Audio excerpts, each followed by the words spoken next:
Muy bien, excelente, se le ve y se le escucha. Gracias, jóvenes. Ok, para hoy día tenían la resolución de dos grupos de ejercicios, chicos. Les había pedido el día de ayer que resuelvan sobre la base del ejercicio que hemos resuelto en clases y que les había pedido que saquen foto de la resolución de cada uno de estos ejercicios. Voy a pedirles, asumo que han hecho su tarea, jóvenes, voy a pedirles que en su cuaderno, porque ahí es donde hacen su tarea, pongan con bolígrafo las hojas donde han resuelto el ejercicio y saquen foto de ambos ejercicios, ¿no? No sé, estimo que máximo van a ser 2 páginas, o sea, 2 fotos por ejercicio y saquen la foto. Enseguida voy a subirles, jóvenes, un formulario para que ustedes puedan subir la foto del ejercicio que se solicitó el día de ayer.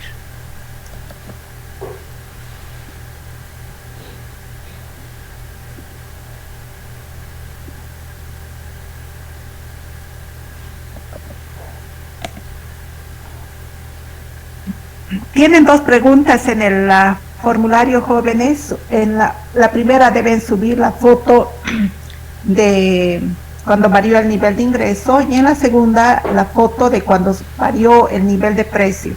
Recuerden que en todas las hojas donde debe aparecer el ejercicio debe estar con su respectivo nombre. 5 minutos para que me envíen, porque solamente sacar foto es subir y enviar. Nada más, chicos. 5 minutos.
Licenciada, una consulta. ¿Tenemos que convertirlo en PDF? Es una foto, chicos. Ya habíamos, no sé cuántas fotos ya me han enviado, jóvenes. No es la primera. Les había sugerido incluso que tengan el cam scanner, ¿no? Eso ya depende de cada uno. Dice, buenos días, entonces puede ser por PDF también. Es lo más práctico, ¿no?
Muy bien, jóvenes.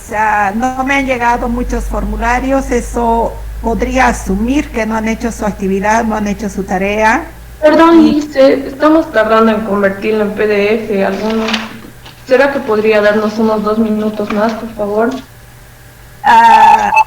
Continúo con lo que decía. Esto significa que no han realizado su trabajo oportunamente. Sacar una foto no lleva mucho tiempo. Por favor. ¿Me puedes se tiene que convertir en 2 partes. Por favor, licenciada. Bueno, no se puede enviar en uno nomás. Daría el ingreso. Esos eran los datos. Vamos a revisar el ejercicio y me voy a ir directamente a la gráfica, porque la resolución del ejercicio era directamente copia de lo que habíamos hecho la clase anterior, que en vez de colocar 3.000 debían colocar 1.500 y posteriormente 4.500. Me voy a ir al resultado de la gráfica y revisen. ¿Me silencian micrófono, por favor, jóvenes?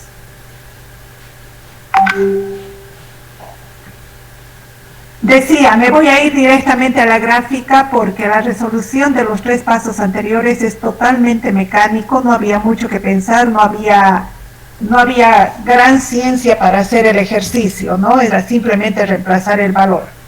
Para la gráfica, seguramente han obtenido ustedes de esa gráfica, los que hubieran las 2 personas que han mandado el ejercicio, que recién voy a revisar. Espero que hayan llegado a esta gráfica final, donde la gráfica central era nuestra gráfica del punto de partida, cuando el ingreso era 3.000 unidades monetarias. Posteriormente el ingreso había bajado, teniendo nuevas cantidades de equilibrio X 125 y Y 250, de manera que la recta de balance o la línea de restricción presupuestaria se desplazaba a la izquierda de manera paralela, encontrando el equilibrio con otra curva de indiferencia. Y lo propio cuando el ingreso en vez de 3.000, en vez de 1.500 fue 4.500, encontraron otro nivel de equilibrio donde el X era 375 y Y 750, desplazando la recta de balance a la izquierda, a la derecha, obteniendo un nuevo equilibrio con la tangencia de una curva de indiferencia. Había pedido la clase de ayer que sobre la gráfica que habíamos realizado en la clase, ustedes grafiquen las dos variaciones del ejercicio, en este caso con el ingreso. Asumo que los que han hecho han llegado a esta gráfica tal y cual como la ven ustedes. Perdón, Liz, ¿se puede habilitar 2 minutitos más, por favor? Señorita, estoy avanzando, me ha pasado. Por favor, Liz, es que el problema es el cam escáner, a veces se buguea. Disculpe las molestias. Voy a continuar avanzando, ya no voy a habilitar el formulario, chicos. Por favor, Liz. Sacar una ¿Qué foto. personas que hicimos, dice, realmente? Y a veces no es nuestro problema, el problema es el cam escáner a veces. Se les ha dado 7 minutos, jóvenes. En 7 minutos es totalmente absurdo que no puedan subir una foto. Liz, hasta convertir nomás se pasó el tiempo. No necesitaban convertir, es sacar la foto, chicos. Clic, sacar una foto y subirla. Nada más. Nada más. No tenían que. ¿Cuánto les cuesta abrir su cámara fotográfica, hacer un clic? 10 minutos. Esto no les toma ni un minuto. ¿Cuánto les cuesta subir? No les cuesta 10 minutos, les cuesta 1 minuto. Solo 2 minutos, por favor, Liz. Complementando esta gráfica, jóvenes, vamos a trazar una recta uniendo los puntos de equilibrio y que nos permite obtener una recta, la que ven ustedes de color azul, que se denomina ingreso-consumo. Cada punto sobre esta recta es un nivel de equilibrio del consumidor cuando varía su ingreso. En esta gráfica ustedes podrán advertir 3 puntos de equilibrio, tenemos ahí señalados, porque hemos tenido 3 diferentes niveles de ingreso. Pero obviamente cada uno de los puntos que compone esta recta es punto de equilibrio del consumidor nuevamente cuando varía el ingreso. Y por eso la recta se denomina ingreso-consumo. Pregunta de esta gráfica, jóvenes.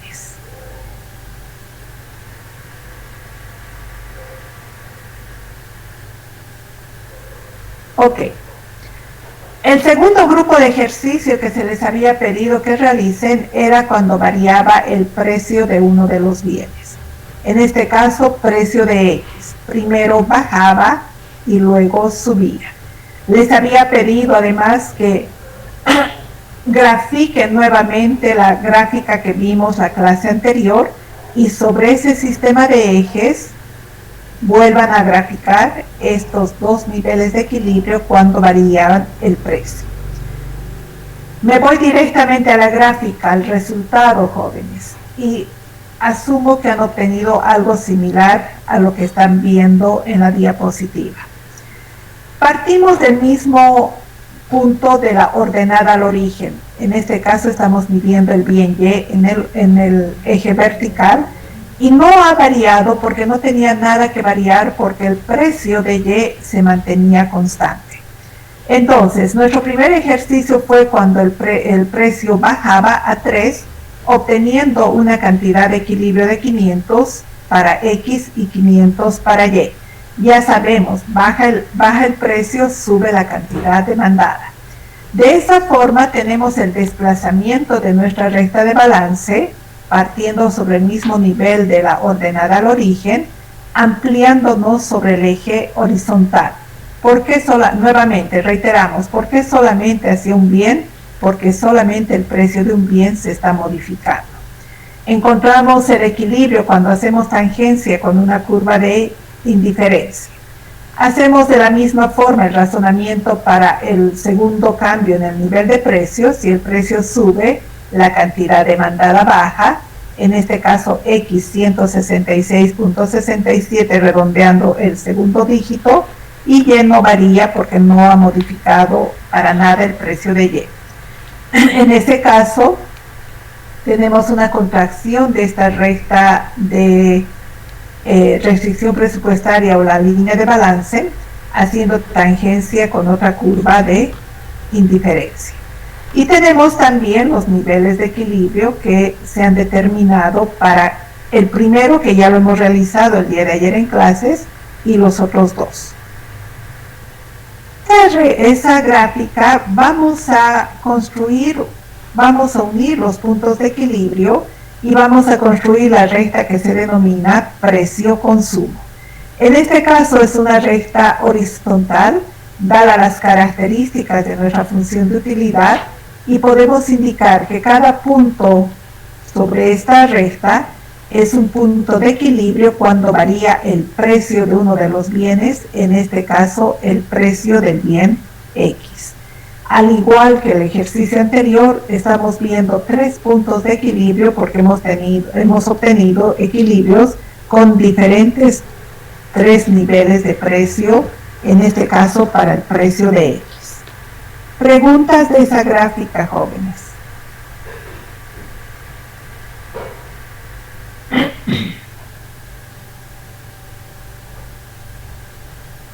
Ok.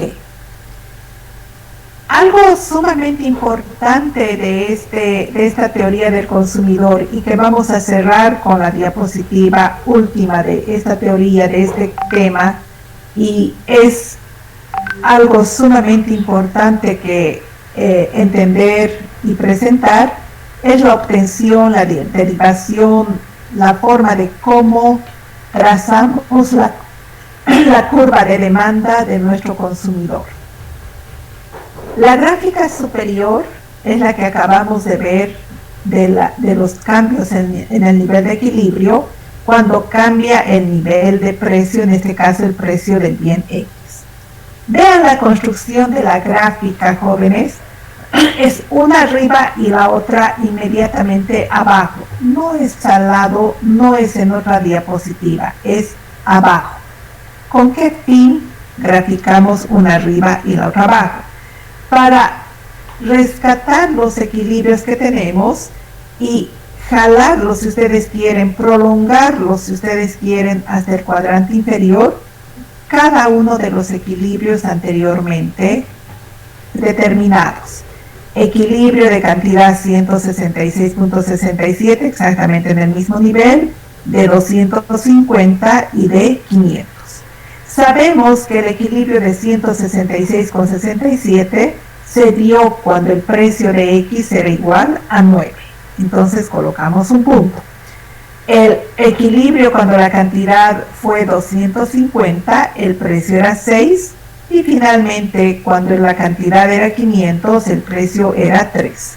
Si unimos estos 3 puntos de equilibrio, obtenemos la curva de demanda del consumidor que habíamos visto en el tema 2. Entonces, cuando el consumidor acude al mercado para determinar el equilibrio del mercado, va ya con su propio equilibrio. Cada punto de la curva del consumidor, de la recta que vimos en ejercicios, porque hemos visto simplemente ecuaciones lineales, cada punto de esa demanda son puntos de equilibrio del consumidor cuando varía el precio del bien considerado, solo del consumidor. Podrán imaginar que pasa lo mismo para el productor. La recta de oferta del productor que vimos en el tema 2 también se obtiene de equilibrios que tiene el productor, que se ve. La teoría del productor es el siguiente tema que vamos a empezar hoy, pero no vamos a ver la obtención de la curva de oferta, porque eso se obtiene del análisis de costos a largo plazo. Nosotros solo vamos a ver el análisis de costos a corto plazo. Pregunta de cómo se deriva, de cómo se obtiene esta curva de demanda, jóvenes.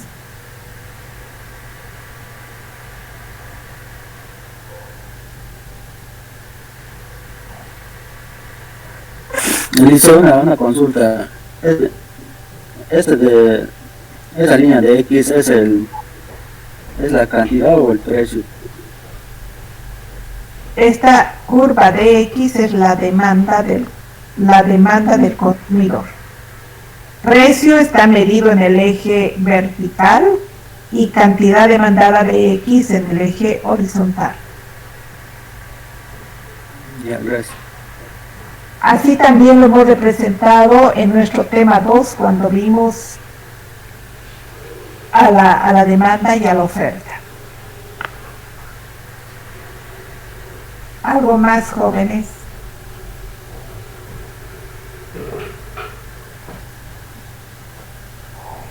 Ok, chicos. Pasemos a nuestro siguiente tema. Déjenme subir el siguiente tema.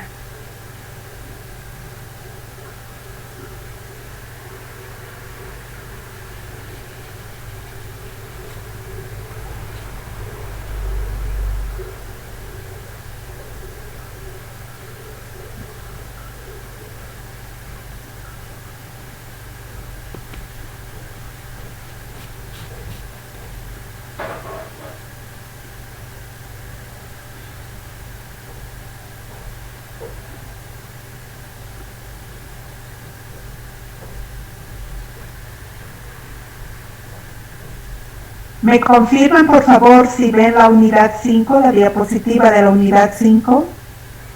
Sí, se ve. Gracias.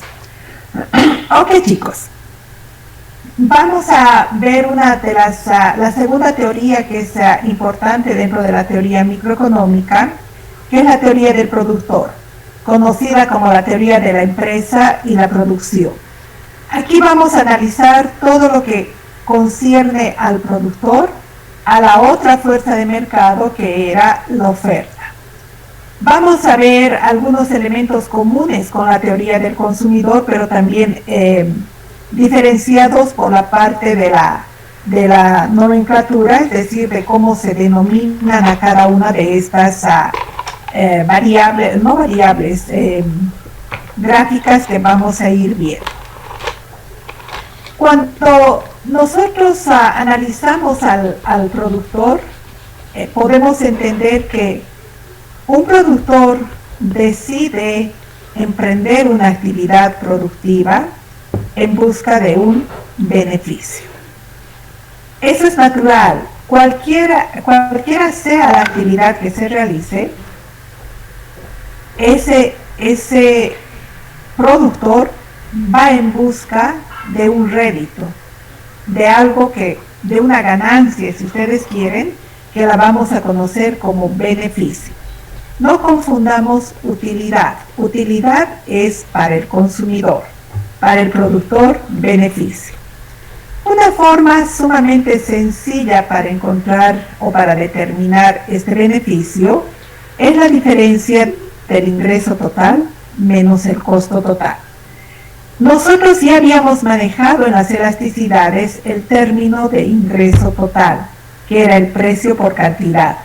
Y cuando hablamos de ese término de ingreso total, yo les decía, ojo, que no es lo que todo este ingreso total, no es todo lo que gana el productor, es lo que ingresa. Parte de ese ingreso se destina a comprar los insumos, a comprar todo lo necesario para su proceso de producción, que eso es el costo total. Y la diferencia de ambos recién nos da un beneficio. Aquí podemos tener tres posibles resultados. Este valor podría ser mayor a cero, es decir, un valor positivo, cualquiera sea mayor a cero. Un una igualdad a cero, que sea igual a cero, o finalmente menor a cero, y en ese caso estaríamos hablando de un número negativo. ¿Cuál buscarían ustedes de estos tres jóvenes?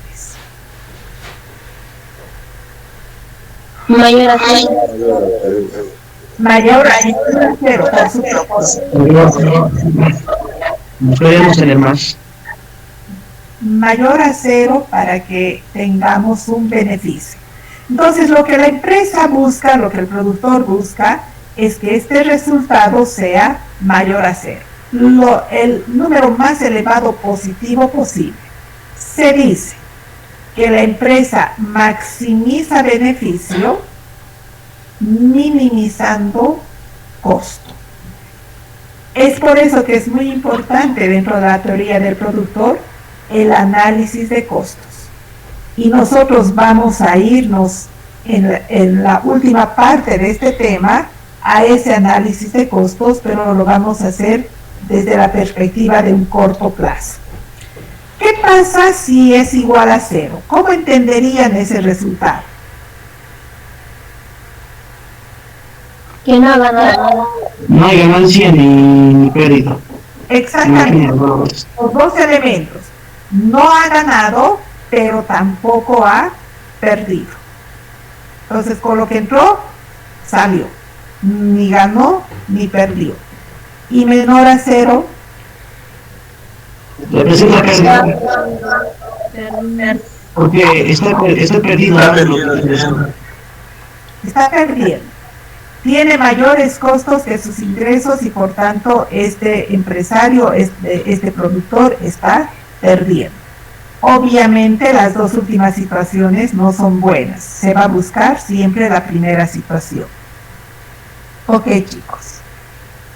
El ingreso total habíamos determinado ya desde el tema de elasticidades, era la simple multiplicación del precio por cantidad.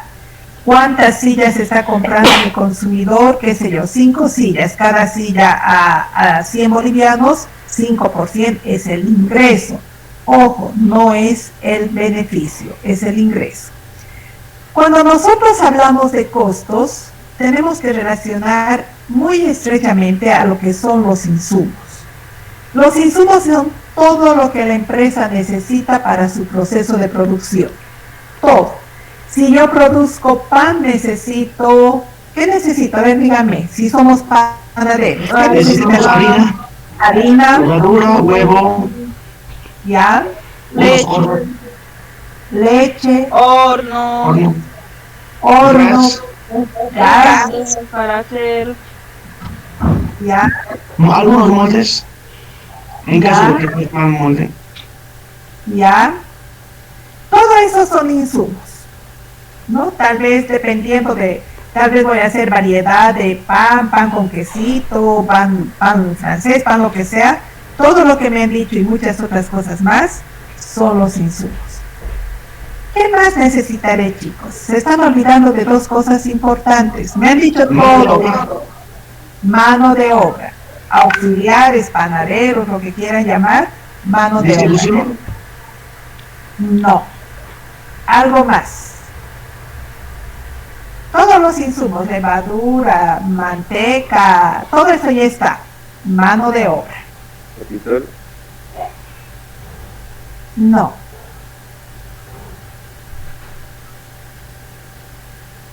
Espacio. Un espacio donde hacer. Entonces, enseguida vamos a ver en qué se resumen todos estos insumos.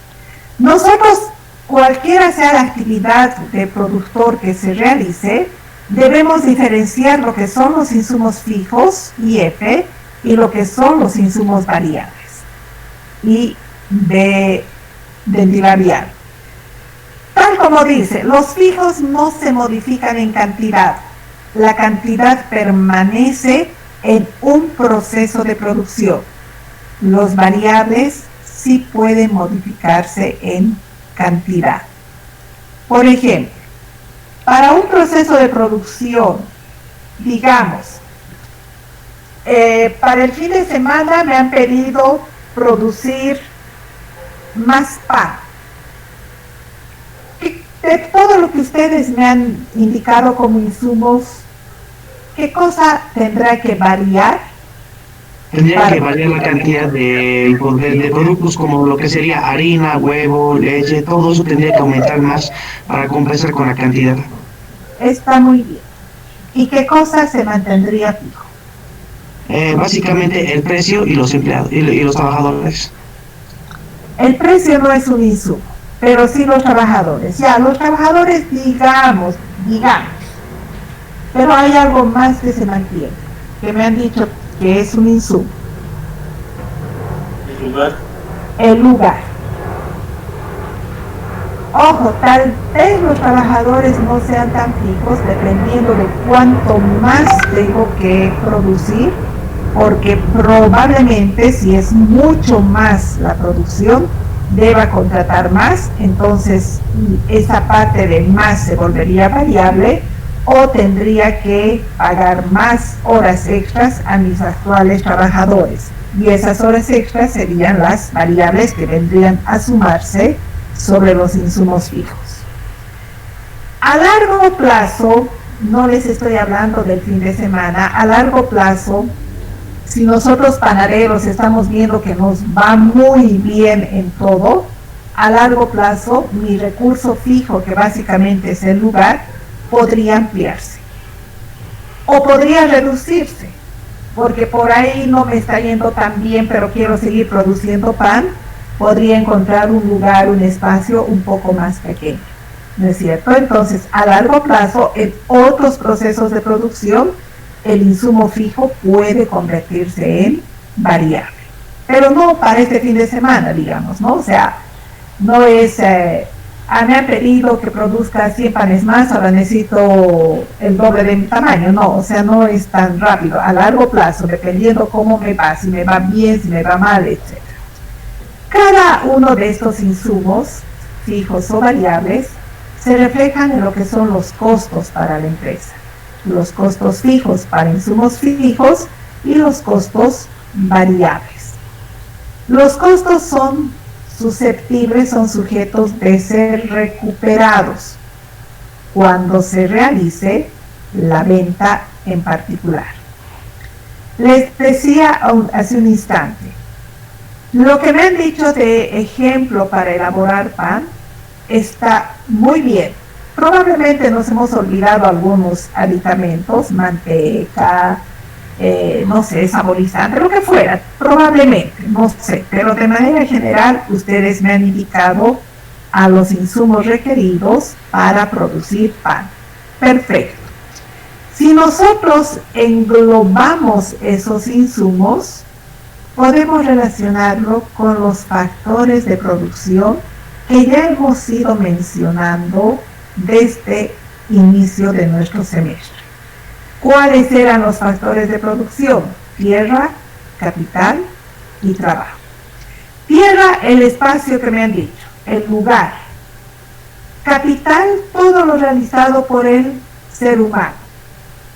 Alguien realizó harina, alguien realizó una mezcladora de masa, alguien realizó, etcétera, eso es capital. Y trabajo, la mano de obra, mis panaderos auxiliares, por ejemplo. Entonces, en última instancia, para producir cualquier bien o servicio, se necesitan los factores de producción: tierra, capital y trabajo. Y eso engloba, dependiendo de la actividad que realicemos, todos los insumos que ustedes me han detallado, por ejemplo, para elaborar pan. En la teoría del productor se presentan dos enfoques. Una que es la función de producción con un insumo variable, y la otra que es la función de producción con dos insumos variables. Si asumimos tierra, capital y trabajo como el englobamiento de los insumos, en la primera función de producción con un insumo variable, el insumo variable es el trabajo. Eso significa que tierra y capital son fijos. Y en la segunda propuesta, que es la con dos insumos variables, los insumos variables son capital y trabajo. Y el insumo fijo sería la tierra. Nosotros vamos a ver la primera propuesta desde una perspectiva solamente gráfica. Vamos a analizar gráficamente y vamos a llegar a determinar las etapas de la producción.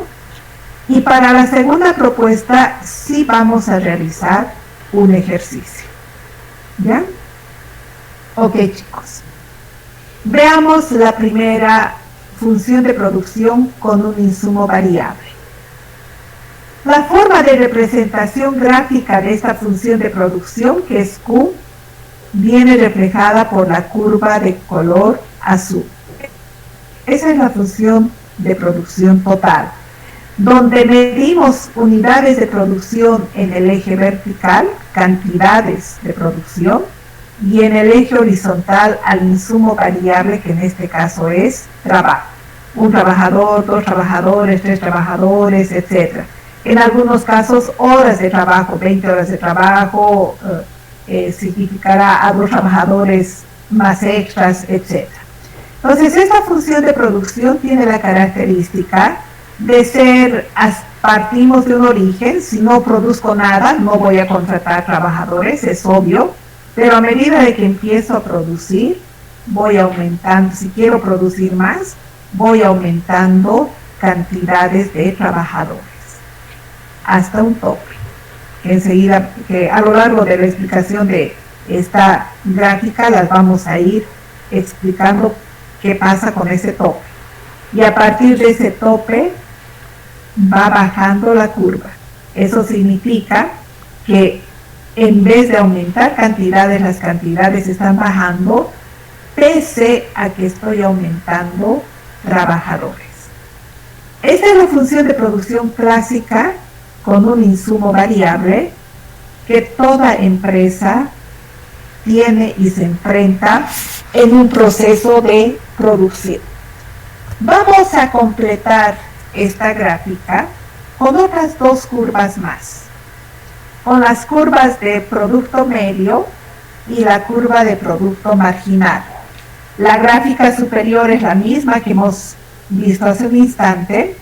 La de producto medio es la de color rojo, que es ascendente en una primera fase, luego empieza a descender, hasta en algún momento llegar a estabilizarse y ser prácticamente paralela sobre el eje, paralela al eje horizontal. La de producto marginal también tiene una primera parte ascendente, empieza a descender, cada vez va descendiendo más, hasta un momento en que choca con el eje horizontal y pasa a un cuadrante negativo.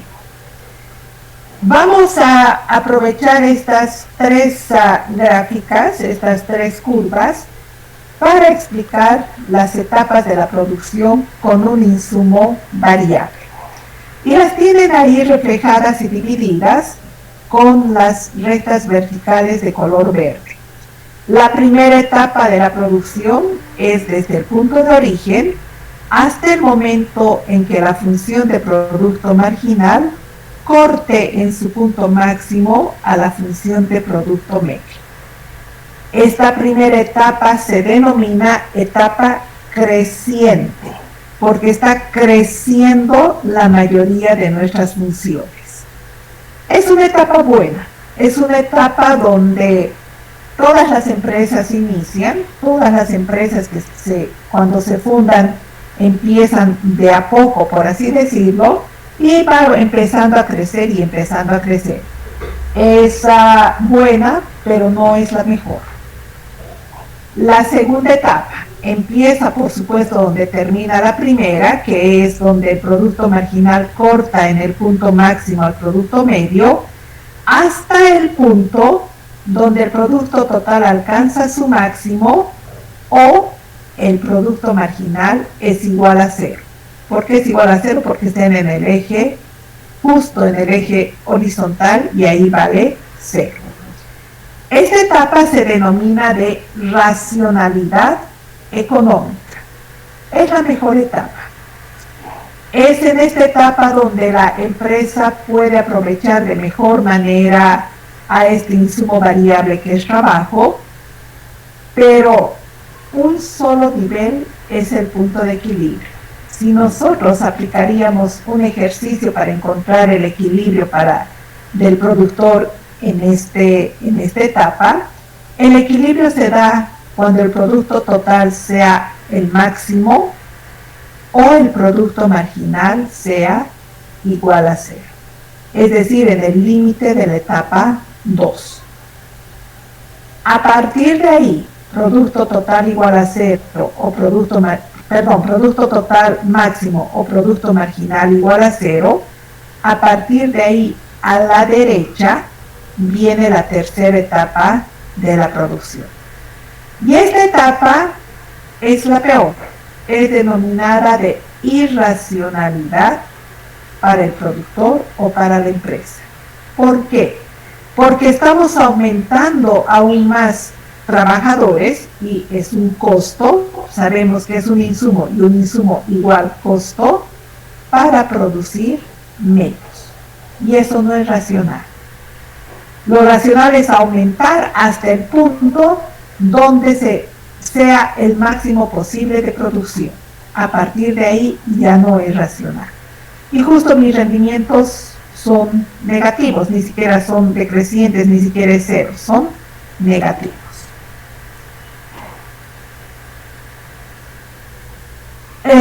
Las funciones de producto total es el producto total nos dan en una ecuación.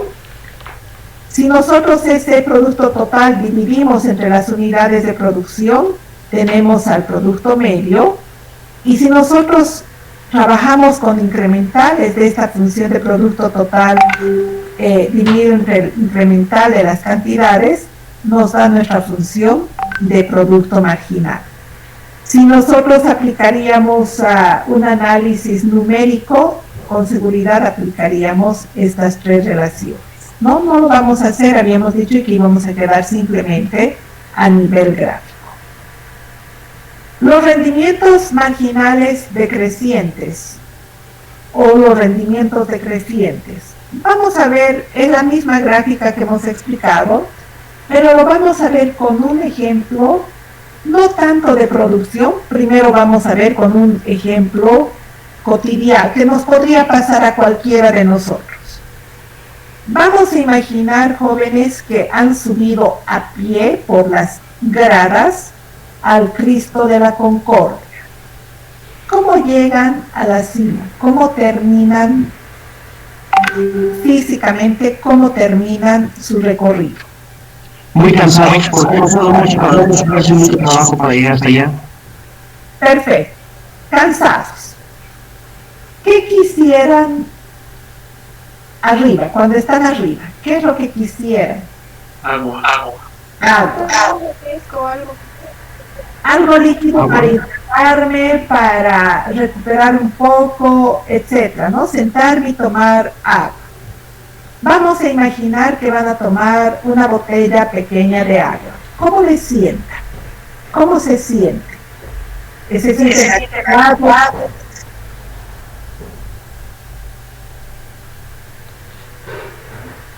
¿Cómo se sienten, jóvenes? Nos sentimos mejor. Ya, perfecto. Ya he aplacado un poco mi cansancio, estaba con sed, he aplacado mi sed, ya no estoy tan sediento. ¿Qué tal una segunda botella de agua, de las pequeñitas? ¿Qué tal una segunda? ¿Cómo les sentaría? ¿Cómo se sienten ustedes? No nos sentaría nada mal, la verdad. ¿Ya? Tal vez sería mejor todavía, ¿no es cierto? Pero imagínense 10 botellas. Hinchadas. Demasiado. Entonces, esos son los rendimientos decrecientes. El primero, no necesariamente el primero, o sea, puede ser dependiendo de la persona, ¿no? El primero nos sentó súper bien, el segundo también muy bien, el tercero tal vez también muy bien, depende de la persona. pero el cuarto probablemente ya no tan bien. El quinto menos aún, está decreciendo. El décimo probablemente en vez de hacerme bien, me haga mal. Y esté buscando desesperadamente un baño y tal vez no lo encuentre, ¿no? Entonces, esa es la idea cuando hablamos de rendimientos decrecientes. Ahora, vamos a aplicar el ejemplo en una empresa. El ejemplo que hemos puesto es en algo que podría pasarnos a nosotros, en una empresa. Vamos a imaginar nuestra panadería y nosotros producimos pan ayudados de 2 ayudantes, o sea, nos colaboran 2 ayudantes. Tengo 2 personas contratadas que me ayudan diariamente a producir pan. Imagínense su espacio físicamente, cada uno imagine un espacio, no sé, si tienen un garaje, el tamaño de su garaje, más chico, más grande, no lo sé, pero imagínense más o menos cada uno de ustedes las máquinas necesarias que tendría que tener, mi horno, mi mezclador, etcétera, la mesa donde amasar pan manualmente, lo que fuera, yo y mis 2 auxiliares. Necesito producir más pan. Contrato un auxiliar más. ¿Cómo me va a ir, chicos? Nos iría un poco mejor porque tenemos 3 ayudantes. Perfecto. Entonces, tenemos 3 ayudantes. De pronto decido contratar 10 ayudantes. ¿Qué creen que pasaría? Estoy en el mismo espacio, estoy produciendo bajo las mismas condiciones, pero entre producir entre 3 personas, eran mis 2 auxiliares y yo, a producir ahora entre 11 personas, ¿cómo creen que sería? ¿Cómo creen que sería? Yo no soy tan bueno porque realmente que nada tendría que pagar para las 10 personas, y lo segundo pues de que el lugar donde estás trabajando ya sería muy pequeño para albergar a las 10, y en ese caso tendría que conseguir un espacio más grande, lo que representa un coste mayor, y también pagar a los 10 auxiliares. Además, no podemos ver que la capacidad de cada uno de los trabajadores nuevos. Exactamente. A eso se refiere, jóvenes, este término de rendimientos decrecientes. A eso exactamente se refiere. Que la empresa puede evidentemente ir aumentando, pero hasta un nivel. Hasta un nivel es positivo y a partir de ahí ya viene a ser negativo. ¿Estamos de acuerdo, chicos? Y preguntas, jóvenes.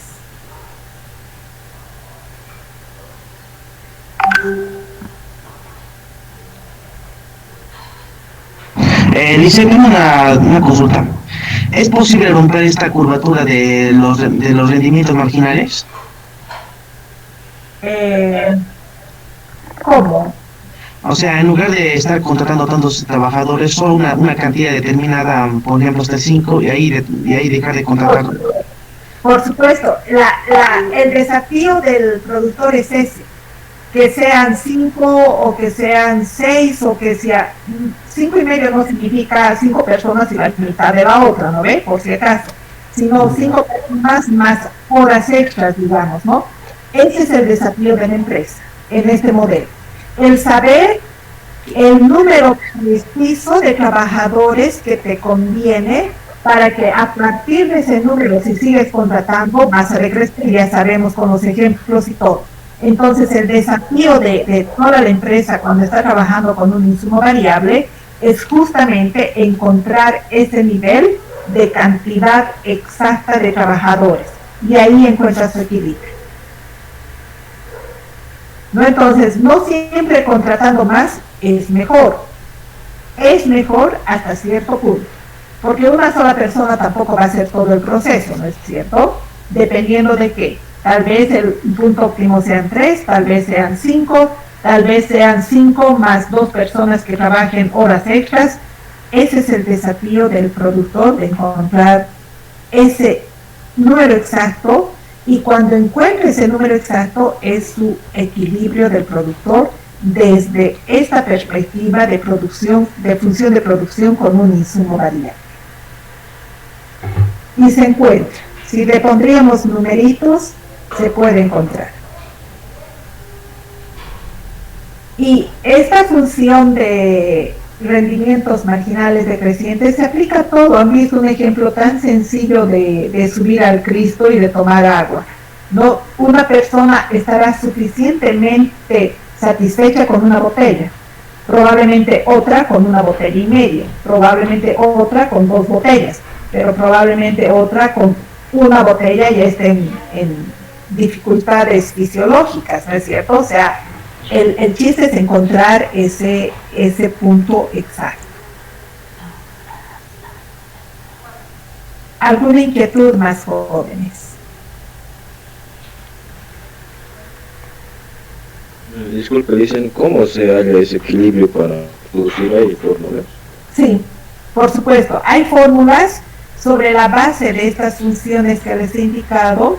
Hay, te tienen que dar la función de producto total.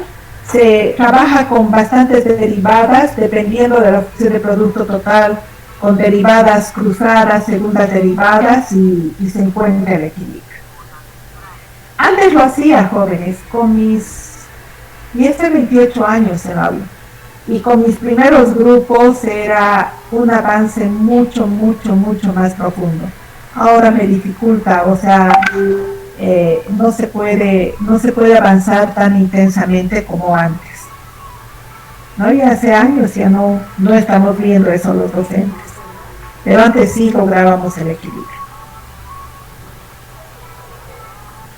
Algo más, juventud.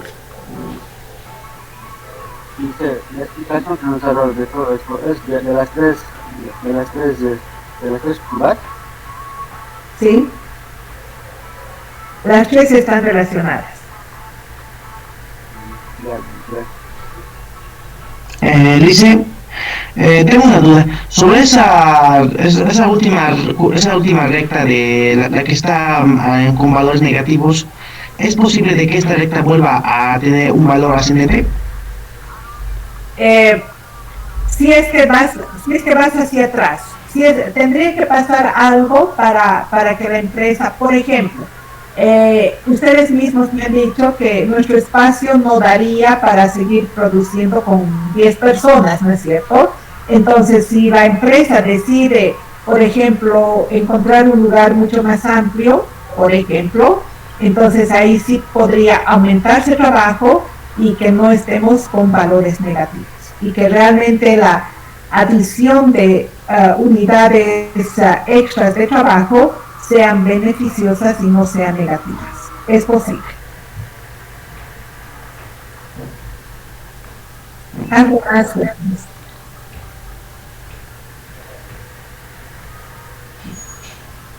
Ok, chicos. El siguiente modelo propuesto es la función de producción con 2 insumos variables. Esa función de producción con 2 insumos variables, vamos a considerar, como se había adelantado, al capital y al trabajo como insumos variables y la tierra como insumos fijos. Aquí nosotros vamos a manejar 2 términos un poco raros que no son muy habituales en nuestro lenguaje, como es la isocuanta y el isocosto. Vamos a ver primeramente, chicos, a la isocuanta. Esa forma de representación gráfica es muy similar a lo que vimos en la teoría del productor y la conocimos como la curva de indiferencia. Aquí tenemos 2 insumos, el insumo X1 que es trabajo y el insumo X2 que es capital. Analizamos la parte central, la de relación inversa, la dependiente negativa, porque la parte de los extremos no son relevantes para la teoría del productor. Y aquí podemos asumir la misma lógica que hicimos para la teoría del consumidor, solo que para el productor. En este tramo, por ejemplo, aquí podemos observar 3 posibilidades de combinaciones de trabajo y capital para el productor. El punto A, el B y el C. Pueden existir muchos más. Entre estos puntos existe una situación de indiferencia. El productor será indiferente estar en A, estar en B o estar en C, porque va a obtener el mismo nivel de producción. Por ejemplo, 100 panes. Por ejemplo, si producen A, 100 panes. Si producen B, 100 panes y lo mismo con C. ¿Cuál es la diferencia? Voy a tomar el punto A y el punto C. Si bien el punto A y el punto C igual me hacen producir 100 panes, en el A mi productor es más intensivo en capital porque está usando más capital. En el C mi productor es más intensivo en trabajo. Está utilizando mayor cantidad de trabajo y ha bajado la cantidad de capital. Pero en resumen, produce la misma cantidad, 100 panes, por ejemplo. El productor se enfrenta a varias isocuantas. Ahí tienen 4. Y cuando tenemos más de una isocuanta, nos estamos presentando ante un mapa de isocuantas. ¿Cuál será la mejor, chicos, si aplicamos la lógica del consumidor? La 1, la 2, la 3, la 4. La 4. Perfecto. Habíamos dicho la alejada del origen, porque en este caso nos va a reflejar mayor nivel de producción. Aquí tenemos unas posibilidades de combinaciones de puntos. Los puntos que están sobre la misma isocuanta, por ejemplo ABC, son indiferentes para el productor, porque produce lo mismo. Pero por ejemplo, entre B y F, ahí ya no es indiferente, sino hay preferencia. ¿Cuál será la mejor posibilidad para el productor, B o F? Yo le apuntaría a F porque está cerca de los objetivos que sería K y L. Pero claro, siempre debe haber alguna limitante de precio o de costo. En este caso, donde todavía no tenemos limitantes, evidentemente es el punto F. ¿No? ¿Por qué? Porque sabemos que en F, que pertenece a una isocuanta mayor, va a producir más. Y siempre vamos a ir a producir más. Es como nosotros siempre vamos a tratar de tener lo mejor, no siempre lo peor, ¿no es cierto? Ok. Cuando nosotros estamos hablando en la misma curva, indiferencia, porque es el mismo nivel de producción. Pero cuando estamos hablando entre distintas curvas, es preferencia, porque son distintos niveles de producción. Tal cual como vimos en la teoría del consumidor. Y como ya se adelantó un poquito nuestro compañero, correctamente dijo, también hay limitantes. Y esa limitante la vamos a reflejar mediante una recta de pendiente negativa, que vendría a ser el desembolso total que realiza la empresa para su proceso de producción. Ese desembolso total no es otra cosa que la inversión que realiza la empresa. A esa recta se denomina isocosto. Y es que me dice, hasta aquí nomás usted puede producir, señor productor, porque su inversión, su desembolso total, no le da más allá. Puntos de referencia para analizar ese isocosto. Algunos textos lo llaman isocosta con A, otros isocoste con E. Al final es lo mismo. El punto 0, que me dice que la empresa va a utilizar 0 de capital y 0 de trabajo, que no tiene sentido analizar. Es un punto referencial, solamente referencial. Las combinaciones A, B o C, que sí son posibles para el productor, pero no está actuando racionalmente. Los puntos sobre la recta de desembolso total son puntos óptimos, significa una acción racional del productor pero ya sabemos que no todos son equilibrios, solamente uno va a ser el equilibrio.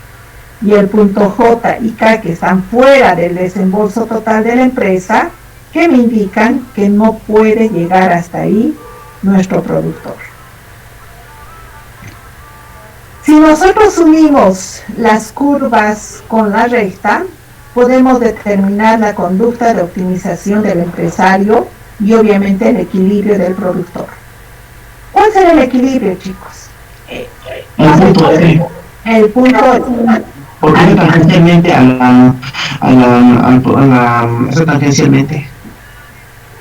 La recta es tangente a la curva de isocuanta. Totalmente de acuerdo, está muy bien. Y además, sobre la recta habíamos dicho que son los mejores puntos, el D y el H pertenecen a la curva 1.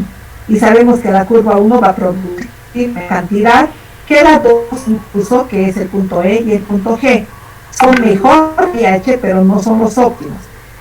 En este caso solamente sería el punto F, que pertenece a la curva más alta posible para el productor.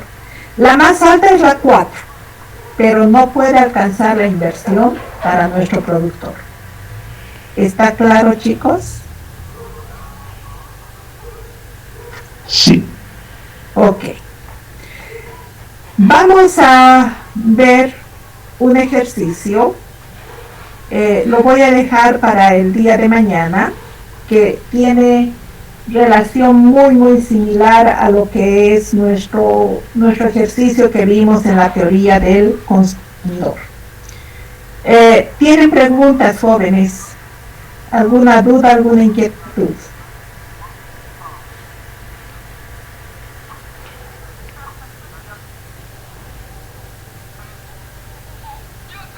Ok, jóvenes.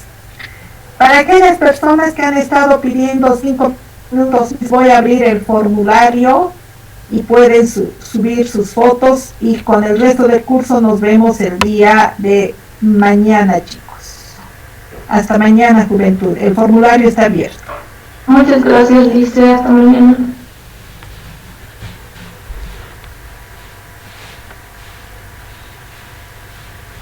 Mañana dice.